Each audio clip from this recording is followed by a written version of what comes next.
بسم اللہ الرحمن الرحیم۔ السلام علیکم ورحمۃ اللہ وبرکاتہ۔ امید ہے آپ سب لوگ خیریت سے ہوں گے۔ آج کا جو ویڈیو کا ہمارا موضوع ہے وہ ہے حضرت خضر علیہ السلام کا زہد و تقویٰ اور فرعون کی باندی ماشطہ کو آگ میں جلانے کا واقعہ۔ حافظ ابن عساکر سے روایت ہے کہ حضرت خضر علیہ السلام اور حضرت الیاس علیہ السلام سگے بھائی تھے اور ان کا والد بادشاہ تھا۔ ایک دن حضرت الیاس علیہ السلام نے اپنے والد سے کہا، بھائی خضر ملکی معاملات میں کوئی دلچسپی نہیں لیتے، آپ کی شادی کر دیں، ہو سکتا ہے اللہ تعالیٰ انہیں بیٹا دے دے جو بڑا ہو کر ملک کی باغ سنبھال لیں۔ آپ کے والد نے ایک نہایت ہی حسین دوشیزہ سے آپ کی شادی کر دی۔ حضرت خضر علیہ السلام نے بیوی سے فرمایا، مجھے عورت کی ذات میں کوئی لگاؤ نہیں، اگر تو کہے تو میں تجھے آزاد کر دوں، اگر تو پسند کرے تو میری صحبت میں رہ کر دکھ تکلیف برداشت کر، اللہ تعالیٰ کی عبادت کر، میری پردہ پوشی کر۔ بیوی نے کہا، ٹھیک ہے، میں آپ کی صحبتوں کو غنیمت سمجھوں گی، اللہ تعالیٰ کی عبادت سے شاد کام ہوگی۔ وہ 1 سال تک آپ کے ساتھ رہی۔ سال گزرنے کے بعد بادشاہ نے حضرت خضر علیہ السلام کی بیوی کو بلایا اور کہا کہ تم دونوں جوان ہو، لیکن کیا وجہ ہے کہ تیری گود ابھی تک خالی ہے؟ اس عورت نے کہا، اولاد تو اللہ کے ہاتھ میں ہے، چاہے تو عطا کرے، چاہے تو محروم ٹھہرائے۔ حضرت خضر علیہ السلام کے والد نے آپ کی شادی ایک دوسری شوہر دیدہ عورت سے کر دی جو اس سے قبل ایک بچے کو جنم دے چکی تھی۔ شب زفاف حضرت خضر علیہ السلام نے اس بیوی سے بھی وہی باتیں کیں جو پہلی بیوی سے کی تھیں۔ اس نے یہی کہا کہ میں آپ کی صحبت اٹھانا پسند کروں گی۔ جب 1 سال گزر گیا تو بادشاہ نے اس سے بھی بچہ نہ ہونے کی وجہ پوچھی۔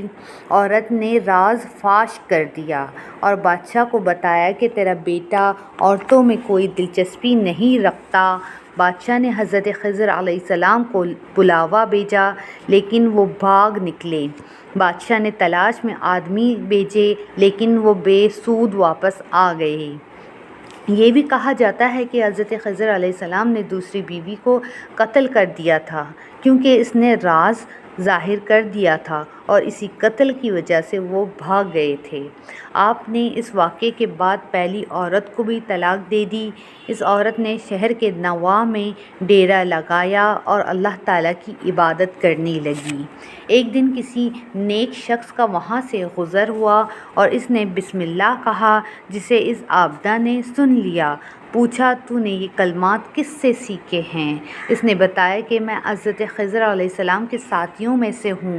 عابدہ نے اس شخص سے شادی کر لی اور ان سے اولاد ہوئی۔ پھر اس عورت کو فرعون کے گھر میں ملازمت مل گئی۔ وہ فرعون کی بیٹی کی مشادگی یعنی کنگھی کرنے پر مامور تھی۔ ایک دن بادشاہ کی بیٹی کے بالوں میں کنگھی کر رہی تھی کہ کنگھی ہاتھ سے گر پڑی۔ اس نے بسم اللہ کہہ کر کنگھی اٹھائی تو فرعون کی بیٹی نے پوچھا، کیا میرا باپ اللہ ہے؟ تو نے کیا انہی کا نام لیا ہے؟ اس عابدہ نے بتایا کہ نہیں، اللہ اس بزرگ و برتر کا نام ہے جو تیرا، میرا اور تیرے والد فرعون کا پالنسار ہے۔ بچی نے یہ بات فرعون کو بتا دی۔ اس نے حکم دیا کہ تانبے کی آگ بھڑکائی جائے اور اس عورت کو جلا دیا جائے۔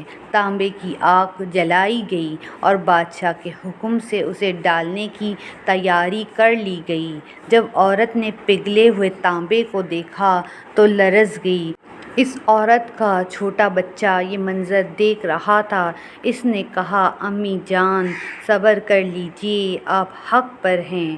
سب سے پہلے بچے کو تانبے کے کھولتے ہوئے کڑاہی میں ڈال دیا گیا، پھر اس عورت کو ڈال دیا گیا اور وہ واصلِ بحق ہو گئی۔ اللہ تعالیٰ اس پر رحم و کرم فرمائے۔ آمین ثم آمین۔ اگر آپ کو آج کی یہ ویڈیو اچھی لگی اور اس سے کچھ سیکھنے کا موقع ملا تو اس ویڈیو کو لائک، شیئر اور اس چینل کو سبسکرائب ضرور کیجیے، اور حضرت خضر علیہ السلام کی مزید ویڈیوز دیکھنا چاہتے ہیں تو لنک ڈسکرپشن میں موجود ہے، وہاں جا کے دیکھ سکتے ہیں، اور کمنٹ سیکشن میں اپنی رائے کا اظہار ضرور کیجیے۔ شکریہ۔